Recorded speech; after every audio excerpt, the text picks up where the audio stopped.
Code of criminal procedure में 1898 में amendment की गई हैं। सेक्शन 59 ऐड किया गया है, सेक्शन 431 ऐड किया गया है और इसके साथ साथ सेक्शन 54 जो कि एफआईआर के हवाले से है उसमें सब सेक्शन 2 ऐड किया गया है। ये तीनों सेक्शन क्या कहते हैं और इस वक्त ये अमेंडमेंट्स पूरे पाकिस्तान में ज़ेरे बहस हैं और एंड पे मैं आपको ये बताऊंगा कि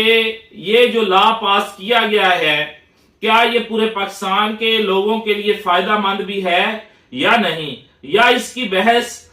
पाकिस्तान के लोगों को करनी भी चाहिए या नहीं। उसकी कुछ वजूहात हैं, क्योंकि ये सेक्शन जो है 59A जो अरेस्ट के हवाले से है, 59A में ये पाकिस्तान के कोड ऑफ क्रिमिनल प्रोसीजर में सेक्शन 59 के अंदर ये लिखा गया है कि जब भी पुलिस किसी शख्स को गिरफ्तार करेगी और उसको गिरफ्तार करने के बाद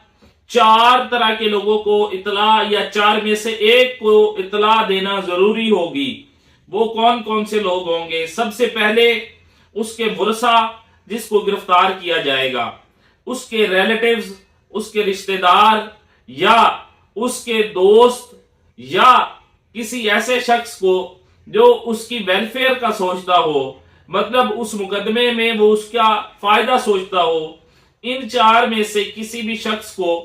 पुलिस का जो एसएचओ होगा, स्टेशन हेड ऑफिसर होगा, वो हर सूरत इतला देने का पाबंद होगा और इसके साथ साथ वो इतला जब देगा तो उसका जिक्र रोजनामचा जो होता है उसमें रपट दर्ज करेगा कि मैंने इस शख्स को इतला दी। अगर वो रपट दर्ज नहीं करेगा, उसकी इतला का इंदराज नहीं करेगा और किस जरिए से दी गई, किसको दी गई, ये तफसील नहीं लिखेगा तो मुल्जम को उस मुकदमे में पूरा फायदा दिया जाएगा। ये इसमें कुछ एक्सेप्शंस भी रखी गई हैं। वो एक्सेप्शंस ये हैं कि सुपरिटेंडेंट ऑफ पुलिस कम अज कम उस रैंक का या उससे अपर रैंक का पर्सन जब ये समझे कि ये मुल्जम इस मुकदमे से रिलेटेड एविडेंस में टेम्परिंग कर सकता है या उस एविडेंस के अंदर किसी भी तरह की उसको हार्म पहुंचा सकता है, तो वो उसको रोक सकता है, इतला को रोक सकता है। या वो या सुपरिटेंडेंट ऑफ पुलिस है वो ये समझे कि अगर इस मुतल्लिक इतला दी गई तो उस